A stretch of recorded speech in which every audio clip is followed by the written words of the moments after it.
Hey everybody, Chuck here real quick with some bad news and sad news. Sketchfest this year in San Francisco, which is where we were going to have our first live show in 2 years, here in a couple of weeks, has been postponed. I believe they're looking to postpone it by a whole year and kind of rebook the whole festival, ideally. But, you know, with what's going on around the country with Omicron, they didn't feel like they could press forward. And as bummed as we are, we think it's the right move as well. So if you have tickets, just stay tuned for an announcement. I think you will either probably be able to, I'm not exactly sure what's going to happen with them. Maybe a refund. Maybe if you hold on to them, they're good for next year, because we're probably going to book in the same theater. But listen up for announcements soon. And again, all apologies. We're super sad about it. We were really looking forward to getting back out there again. But until further notice, live shows are still on hold. All right, now here we go with the show. Welcome to Stuff You Should Know, a production of iHeartRadio.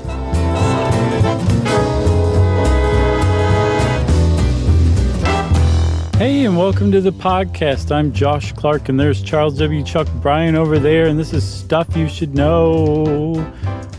One that I'm super, super excited about and didn't realize I would be this excited about, Chuck, because this is a Chuck pick, and hats off to you, sir.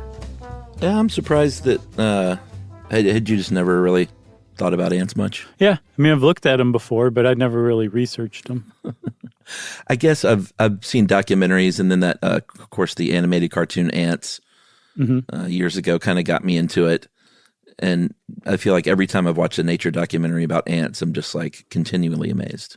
Yeah, I mean, they are like amazing. And I knew they were amazing. I just had no idea how amazing they were. Like so much so that we could conceivably do a spinoff podcast on just ants, if you ask me. We could. I'm willing to do that. I'm just putting it out there right now. Hey, you have fun and knock yourself out. No, it has to be both. I'll be the first one to subscribe. It has to be both of us, I'm afraid. We do need to thank the original inspiration for this, though, Joey from Tucson. Oh, nice. You remember that? Oh, yeah. Was that a listener mail that came in? No, this was during our co-ed. Oh, yes, totally. Our friends at co-ed auctioned off a Zoom with Josh and I. Yep. And some people were kind enough to donate some money, and we had a Zoom, and we hung out with everyone and shot the S, and Joey and his mom were on there from Tucson, and Joey said, "Why don't you do one on ants?" And I said, "All right, Joey, we'll do one on ants." Yeah, and this is going to be a good one because Joey's going to get his money's worth on this. But we're doing, Joey, not just one part on ants. We're doing a two-parter on ants. That's how cool they are. It's a double, because, you know, ants, like you said, we could do a four-parter. Yeah, so just to kind of start, like people I think can very easily take ants for granted. They're very small. They kind of typically mind their own business unless you step in one of their nests and they happen to be imported red fire ants, which you do not want to mess with.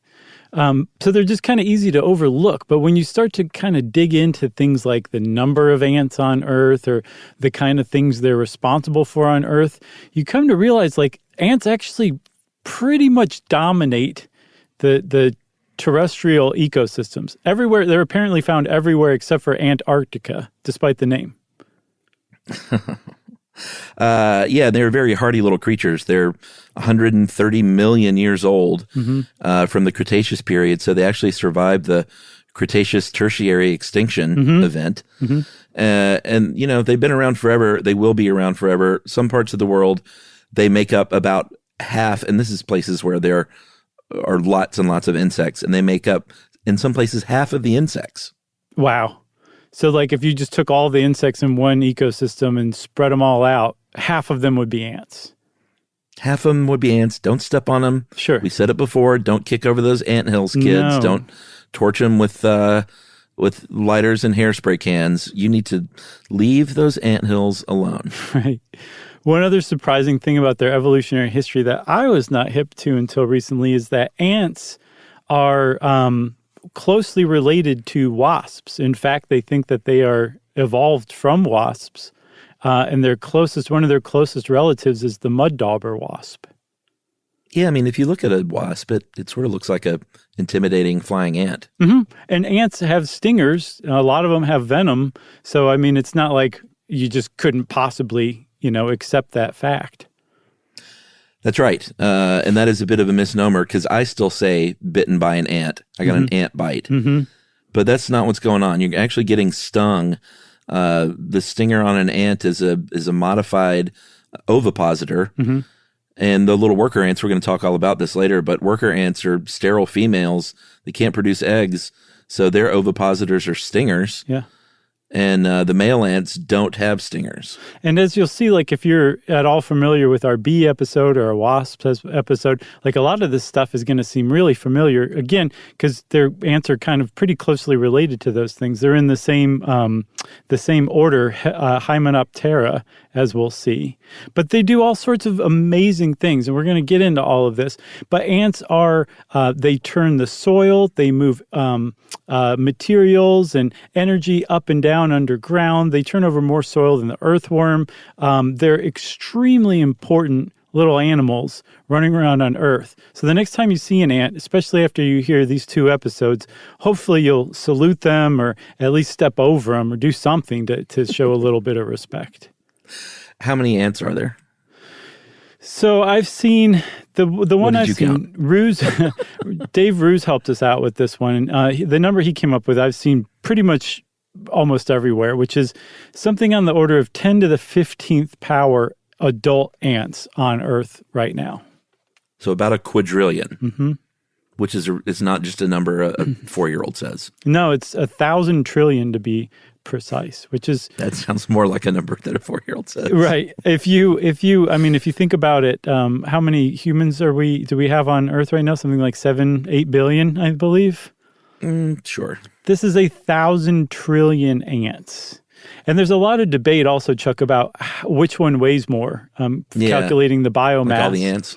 It's all over the place. One of the figures I've seen bandied about is that ants, if you weighed everything, every living thing on Earth, ants would make up somewhere between 15 to 25% of that weight, which is a lot. But a lot of people say, well, that just completely dwarfs what the biomass of humans, and that's not necessarily true. So it's kind of up in the air. Yeah, let's put it this way. If all of the ants got together and they decided they wanted to go to war with humanity, it would be a pretty intimidating fight. I'm not sure who would win, but humans would probably lay waste to themselves to lay waste to the ants. You know what I mean? Well, yeah, and also, I mean, some ants, especially those red fire ants, they eat flesh. Like, ants are not all just herbivores. They're generally omnivores, which means that they'll eat flesh as well, which means they'll eat human flesh if you'll stand still long enough and let them devour you. Yeah, what's that fire ant? They can strip a frog in 12 hours? Yeah. To the bone? To the bone, yeah. It's pretty amazing. So the thing we have going for us are our legs are much longer than an ant's legs, so we can outrun them very quickly and just get away from an ant. And then by the time we're out of its purview, it forgot we ever existed probably. Right, unless there's another colony of 3 million ants waiting for you on the other side. Depending on what part of Europe you're in, there very well may be too, as we'll see. Right. So we're going to, this is going to follow the order of kind of our usual animal-y, insect-y episodes, except I think this one's going to have even more just sort of random, amazing facts inserted along the way, right? Yeah, I don't think we'll be able to help that. All right. So I guess let's go ahead and start off with some of these amazing ant things. Mm-hmm. If you study ants, you're a myrmecologist. Nice. And it feels like we've said that recently, but I think I might be thinking of something else too. You're thinking of Eugene Merman. That's what I'm thinking of. Oh, man. I love that guy. Yeah, he's a very lovable guy. What a good dude. I'm so glad of his Bob's Burgers success. Oh, yeah. Couldn't happen to a nicer guy. But he's not an ant specialist. Let's just start off with these ant rafts. Yeah, well, that's one of the amazing things that people have figured out about ants is if you drop, especially red imported fire ants, they're just called fire ants in their native South America, but here in North America, they really are honestly called red imported fire ants. And if you drop them into water as like a ball, they'll spread out. and they will flatten themselves into a raft that is actually a pretty great, well-made raft. And they do this just kind of without even thinking about it. Yeah, so, I mean, these things can be large. They can be about as big as a dinner plate. We're talking hundreds of thousands of ants. And what they've learned, there was this researcher in particular at Georgia Tech that you dug up. I mean, not literally dug up. He was dead when I met him. Still alive. I reanimated him. And said, Mr. David Who, what do you have to say? So I think he's from Georgia Tech, and he focused on these rafts because it's such an amazing thing. And what they learned, or one of the things he learned, was that when these ants are building out this raft, they're like basically walking over the other ants until they get to the edge. And then they're like, oh, well, I guess, they communicate to each other, and we'll get to how they communicate later, but they communicate to each other only when they get to that edge. Hey, you got to get down here with us and make this thing larger. Yeah. Yeah. They basically weave themselves into an interlocking pattern to where they lay down perpendicular to the ant that is the part of the edge of the raft and then they become the part of the raft sticking out. It's like a lattice, right? Yeah, exactly. And they connect themselves to their fellow ants at multiple places with their interlocking arms. They also push away at the same time, which allows a lot of air in there. And these rafts can float because there's something like 75% air, but the weave is also so tight that the raft is waterproof, so that even the ants on the bottom of the raft, Chuck, will survive when they eventually hit dry land again. Yeah, I think they kind of likened it to Gore-Tex, basically. Yeah. So that is one thing that one species of ants can do. And they do this. Here's the thing. Like, you might say, well, that's really neat. That's amazing. Ants don't have brains that can hold plans in their heads like you and I do. Like, they can't read a schematic. There's no schematics there for them. And in fact, ants don't even technically have a leader. They just all do these jobs and perform this work. Yeah. Somehow, we humans have still yet to figure it out. But as each little ant performs its own job, and you've got hundreds of thousands and millions of ants all doing this job, following the same system, these really amazing, larger, more complex patterns emerge. And that's how you get things like ant colonies and ant rafts. And they do it, again, without a leader and without a brain that could hold a plan in their head. Yeah, I mean, it's 130 million years of hard coding, basically. Like, it makes me wonder if 130 million years ago, the ants were like lucky to survive that tertiary extinction. And we're like, we got to get our act together, guys. Yeah, we need to figure out how to make rafts quick. We can't make rafts. We can't do anything. Ants individually can swim. Some species can. They basically, they can float, and they basically do like a little ant paddle. They likened it to a dog paddle. I don't think they can swim like great distances, but if some species of ant happen to accidentally fall into water, it's not necessarily the end of them. No, they're not a goner. They don't need to be reanimated yet. They don't. Should we take a break? Sure. Already? Yeah, I think we can. It's a two-parter. We can do whatever we want. All right. All right, we'll take a break, and we'll talk about not rafts, but bridges right after this.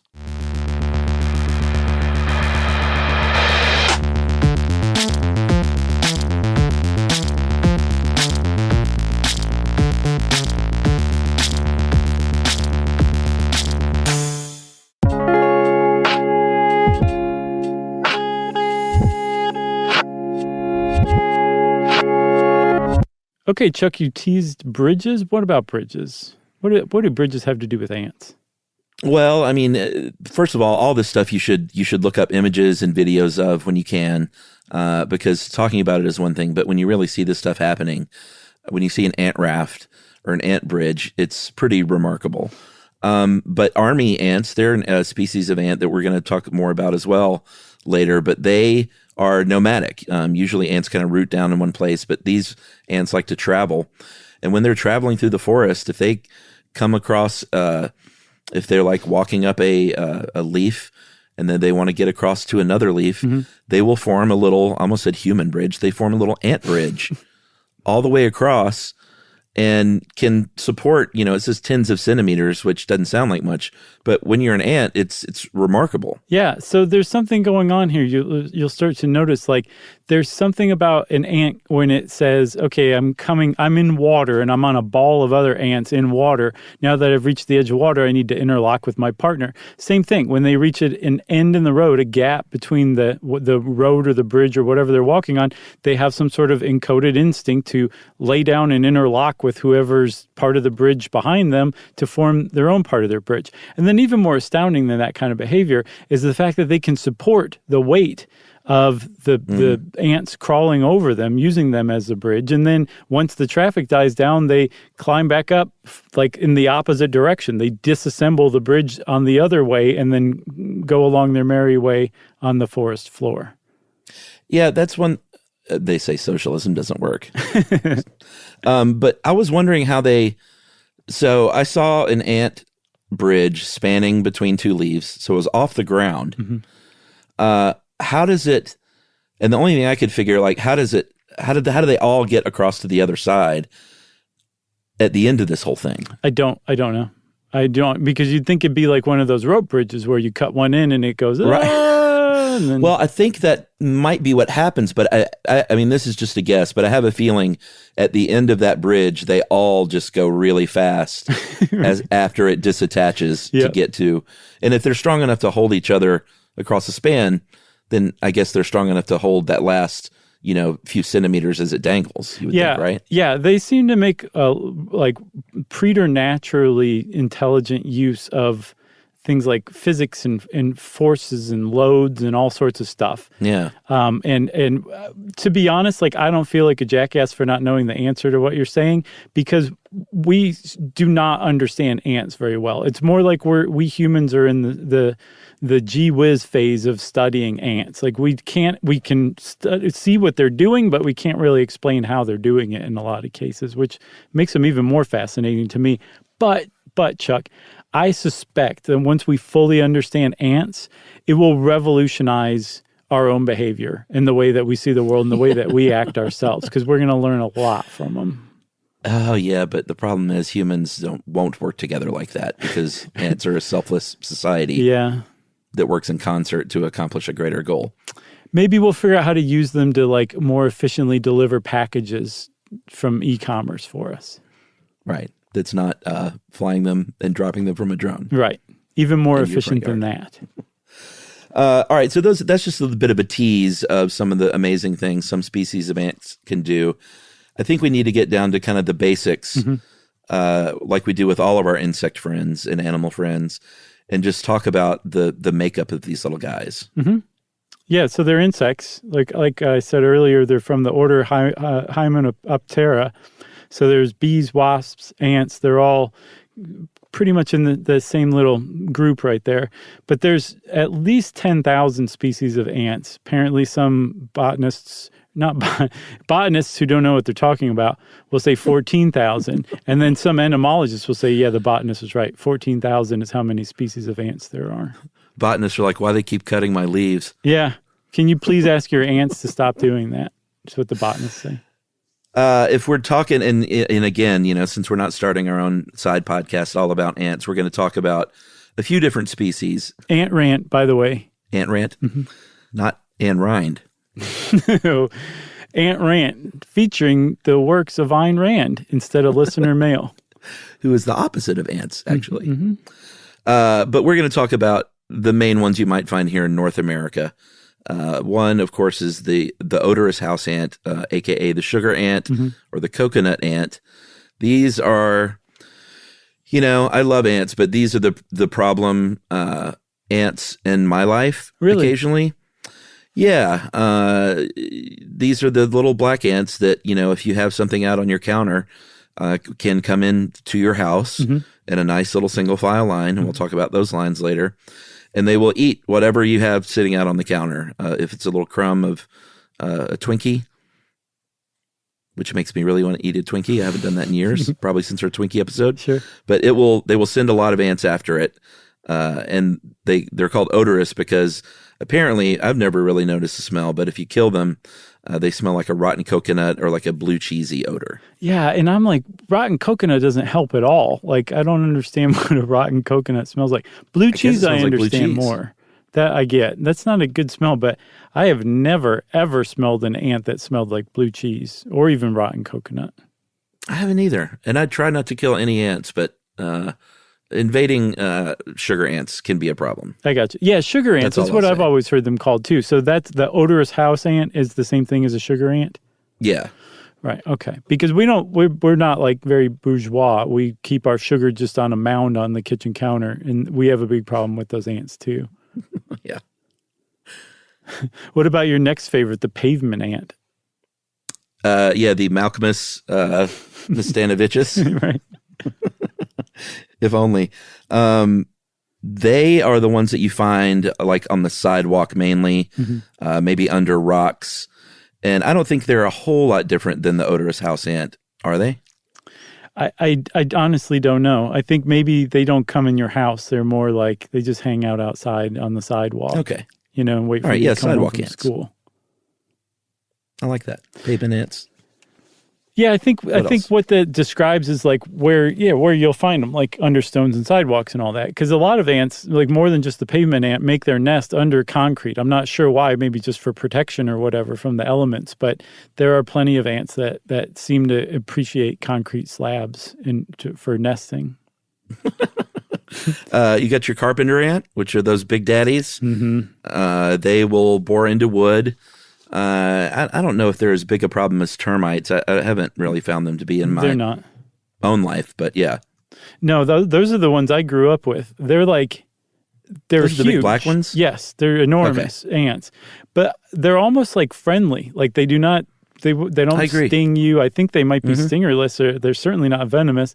They'll like crawl on your finger and just kind of explore, and you almost can make friends with them weirdly. But they're the friendliest ants I've ever encountered.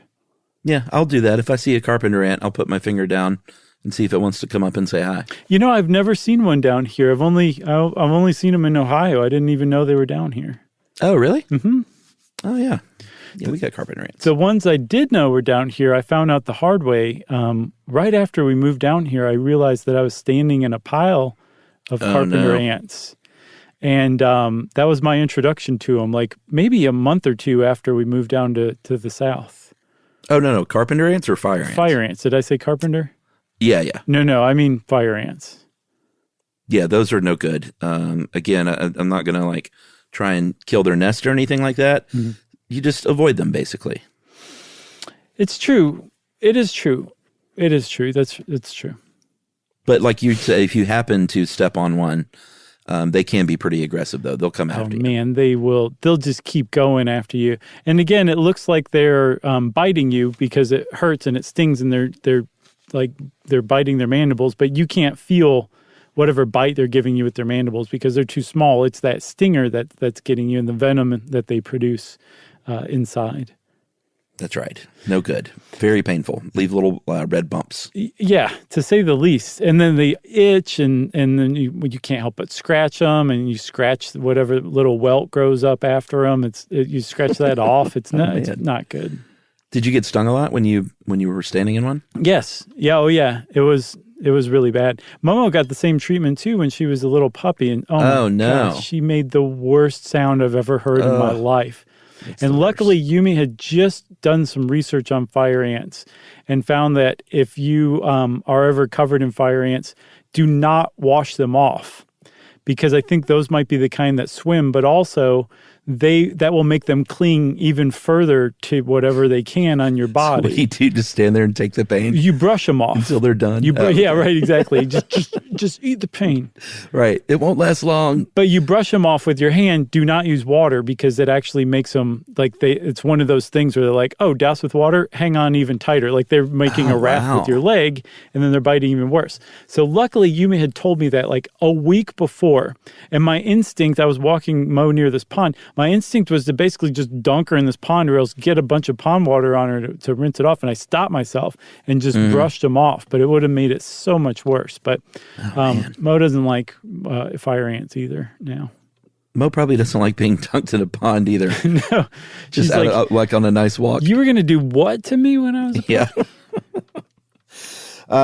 I guess we should talk about, we got to talk about mouth parts as part of stuff you should know. So if we're going to talk about the ant's body, we'll go from the head backward. The head has those two antennae, and they, we're going to say things like smell and hear with quotation marks, with air quotes. Scare quotes. I like air quotes. Okay. But that's the antennae is what they use to smell, or their version of smelling, and pheromones and stuff like that, which we'll get to in greater detail later on. Yeah, which seem to be basically the way that they communicate. They communicate a few other ways, which we'll talk about, but those pheromones are aces as far as ant communication goes. It's pretty cool. They also have, sometimes they'll have multiple kinds of eyes. Some ants have compound eyes, which have tons of different lenses, and the image on each lens is kind of combined into an image in the ant's brain. Or other ones have much more simple eyes called ocelli, which they just basically sense light. And then some ants have both. But the ones who just have ocelli are almost blind, but don't feel bad for the ants because they can sense other things like pheromones with their antennae. That's right. We've talked about the mandibles a little bit, but those are the little pincers at the front. Mm-hmm. And boy, some of the mandibles on some of these species of ant are really large and scary looking. Yeah. I can't remember which one, but I saw one picture. It may have been the Australian one that just will kill you, basically. The bulldog ant? It might have been the bulldog ant. Yes, I saw that picture too, where it actually uses its mandibles to clamp onto you at the same time it's stinging you too. Oh, man. And it has taken at least 3 lives in Australia that's been documented, the bulldog ant. Just another Australian thing that can kill you. But so as bad as the bulldog ant is, apparently the bullet ant has the worst sting, not just of any ant, but of anything you could possibly be stung by in the world. Now, what's the deal with that one? So there's something called the Schmidt pain scale that was developed by a guy named Justin Schmidt, and he basically just let himself get stung and then rated it and described this stuff. That's what he did. We're going to do a short stuff on it someday. I was about to say, man, we have to. But he gave the bullet ant a level 4 rating on his index, which is 4, which is the highest. Oh, okay. It's as bad as it gets. But he described it as like walking over flaming charcoal with a 3-inch nail embedded in your heel. Oh my God. That's what a bullet ant sting feels like. And it's apparently other people who have, if you go on YouTube, like survivalists and outdoor people, they'll find out like what's the most painful sting you can get. And then they'll go purposefully get stung by it and then describe it. It's kind of like people eating like ghost peppers on YouTube videos, but with insects. And apparently most people who have been stung by a bullet ant agree, like it's as bad as it gets. Jeez. Yeah. I found this one ant, if we're talking mandibles, that's supposedly has the fastest bite in the world, the Latin American trap jaw ant, and it uses its mandible to jump. So if you look at videos, they basically thought this is what was happening, but they weren't sure because these things can really leap like 3 or 4 inches across the room. And they filmed it with a super slow-mo up-close camera, and their bite is so fast, it accelerates 100,000 times the force of gravity, 145 miles per hour with a force equaling 500 times its body weight. Wow. So I think it just pinches down in the ground so fast it shoots the ant back out of harm's way or whatever. Okay, so that's what I was trying to figure out, if it does like a cartwheel or a somersault, so it bites and propels itself backward. Yeah, and they will somersault. I mean, because I don't think they have control. Like after there's so much force and speed. Like I saw slow-mo videos of them. Like if they're falling down in a little hole in the sand or something, they'll snap that jaw and they will just slow-mo backflip like 4 or 5 inches out of that thing. And it makes this sound. Well, it should. Yeah, it's pretty amazing. The trap jaw ant. That is amazing. So that's all in the head, right? You got your eyes, your mandibles, your mouth. There's a little mouth that, the ant has to eat and everything. Yeah, they don't have ears. No. We should point out if we're talking about the head. but they do hear by way of vibration. I think there's an organ below the knee that senses vibration. Below the knee? I didn't see that one. Yeah. Man, it just keeps getting better and better. Okay, so you move a little further back on the ant, and what you'll find is the next little segment of the body called the mesosoma, which is not particularly interesting other than the fact that this is where the ant's 3 pairs of legs, its 6 legs, come together on the ant. So it's super muscular because this is how the ant propels itself forward and does all sorts of neat things, climbing, hand-to-hand combat, carrying, all sorts of stuff. So it's a very muscular part of the ant, the mesosoma. Yes, very muscly. You have the petiole, which is basically the waist of the ant between the mesosoma and the gaster. But if you see, you can see an ant kind of stand up at the waist where its little front legs are off the ground. It's bending there at the petiole. Yeah, it's kind of like, those buses that are like 2 buses, but they're connected by some weird like plastic membrane. And when they turn a corner, you're like, oh God, oh God, oh God. But then they pull it off somehow. That to me is like the petiole for the ant. I've never ridden on one of those buses. It's not. It doesn't look like it's held together any better when you're inside the bus.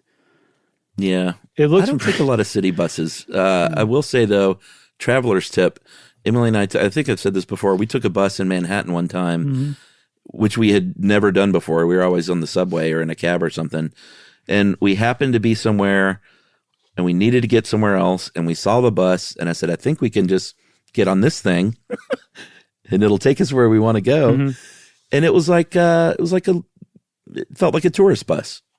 It's a great way to see the city. Well, it was a sightseeing bus. No. I was like, it was red, and I sat on the roof. They didn't have a roof on the top. No, it was a regular city bus, but that's my point is like for very little money. I see. The only difference is there's not some dummy with a microphone telling you about everything. I gotcha. You know but a knowledgeable bus driver will tell you where some of the stars live. Yeah, or at least where you're stopping next. Sure, yeah. Sit down and shut up. That's what they say. Where are we? Are we at the? I think the petiole. We didn't mention that some of them have 2 of these waists. Yeah, the post petiole. If you want to show off as an ant, you might have 2 of them. Be like, look at I can go 2 different ways at once. Watch me go. And then you have the gaster, and that's that rear part. That's where the organs are housed. That's where the heart is. Although it does not pump blood, it has a colorless liquid. There are no lungs, isn't that right? Yeah, they breathe. They basically just do oxygen exchange, oxygen carbon dioxide exchange through little holes that they have all over their body called spiracles. That's right. And those are connected through a network of tubes. And I think just the ant's movement is what makes that air exchange happen. That is so cool. That's very cool. Yeah, the gaster makes the mesosoma feel really inadequate as far as body segments go. No, just importance in the stuff that it's doing, Oh, okay. Because it has so much important stuff in it. Well, it's got the heart. It's got that stinger. The reproductive organs. Some ants can spray formic acid from their gaster. Like if you come up to an ant in your ant size, it'll just spray you in your face with acid and say, get back. Wow. And then what if it's a trapdoor ant? It'll just spring away completely out of sight in the blink of an eye. In the blink of a compound eye. Yeah. I like trapdoor, though. I bet there's a trapdoor ant. But what's it called? The trap jaw ant. Oh, I called it trapdoor ant. Yeah, but I bet I guarantee you there's a trapdoor ant. I was thinking of Castlevania just then. They have 2 stomachs generally, and they one is for eating and digesting their own food, but they also will share food, and that's what that second stomach is for, because they practice trophallaxis, is when they exchange food with their, like if you go out and forage, but the other ants are back there working on taking care of the queen or whatever, they got to eat. So they'll bring back food in their second stomach and then transfer it either mouth to mouth or mouth to anus. Pretty nice.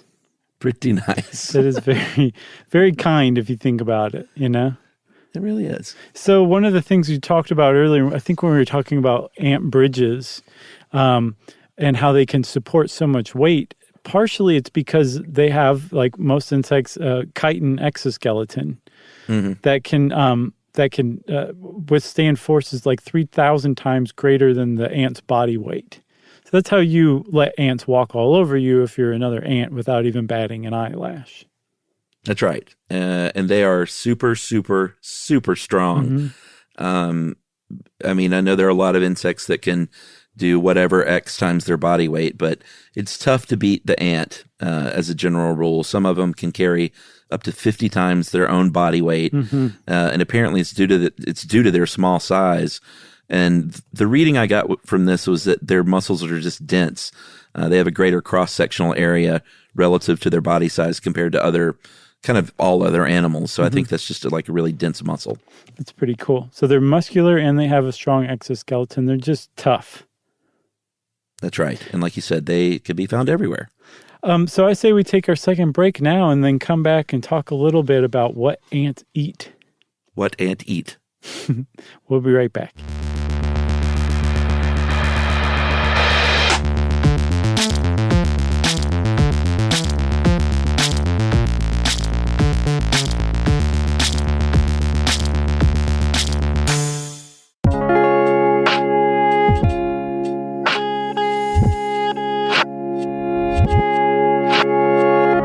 Okay, Chuck, so we came back to talk about what ants eat.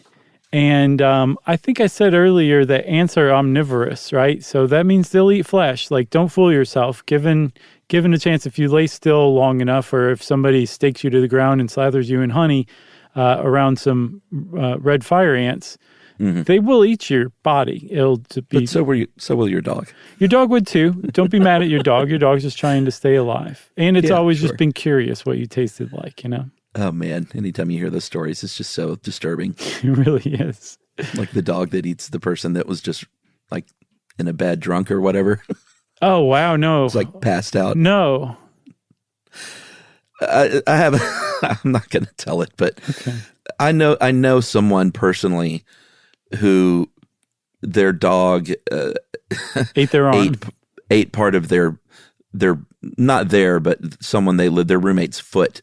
Because the roommate's foot was asleep and they were passed out. Wow. Like down to close to the bone. Wow. I know. It's disturbing. Wow. And you know somebody. Yeah, I'm not going to get into all that, but it's somebody I know. But it's not like somebody you know from like the Snopes boards or something like that. No. It's a personal, okay. A personal human who told me this happened to them and their roommate. Wow. It's not friend of a friend of a friend kind of thing. What happens to the dog after that? Did they keep the dog? Yeah, it's a whole thing. Man. I'll tell you off air afterwards. All right, good Lord. No, the dog's fine, but I'll tell you who it was. Okay, I did not see this coming at all. I didn't either. Because we're talking again about ants, and ants, like I said, are omnivorous. Right. I don't even know how I got on this. I think if you lay still long enough, an ant will eat you down to the bone. That's what we're talking about. So will your friend's roommate's dog. Right. Well, it's actually my friend's dog, but that's a different story. Oh, man, that makes it even worse. So wait. Your friend's dog ate your friend's roommate's foot. Uh-huh. How do you apologize for that? I don't know, man. It's a weird scene over at this place. There's no cookie cake that they make for that one.